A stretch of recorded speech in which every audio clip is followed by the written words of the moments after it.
இப்போ ஆதம் அலைஹிஸ்ஸலாத்து வஸ்ஸலாம் அன்னவர்கள் அவனுடைய பேச்சு எப்படி கேட்டாங்க அப்படின்னு சொன்னா, அவருடைய பேச்சு அவ்வளவு இனிமையானதாக இருந்துச்சு. அவருடைய பேச்சு அவர்களுக்கு உண்மையானதாக இருந்துச்சு. அவருடைய பேச்சுல அவங்களுக்கு ஒரு மயக்கம், ஒரு மயக்கம் ஏற்பட்டது. அதனாலதான் அவங்க நம்பினாங்க. அப்பதான் எல்லாம் சொன்னா அவன் தான் பரம விரோதி, நான் எச்சரிக்கை செய்யறேன் சொல்லி. அதே போன்றுதான் ஷைத்தான் பாவங்களை கண்களுக்கு அழகாக காட்டக்கூடியவன்.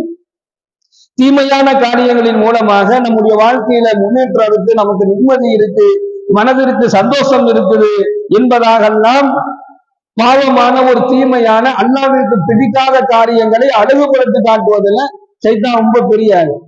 அதனால அவன் உங்களுக்கு பரம விரோதி. என்னைக்குமே மனிதர்களுக்கு சைத்தான் பரம விரோதியாவான். மனிதர்கள் சைத்தானிடம் எச்சரிக்கையாகவே இருக்க வேண்டும் என்பதாக இந்த வசனத்தின் வாயிலாகவும் அல்லாஹ் தஆலா சொல்கிறான். நபிகள் நாயகம் ஸல்லல்லாஹு அலைஹி வஸல்லம் அன்னவர்களும் அதைத்தான் சொல்றாங்க.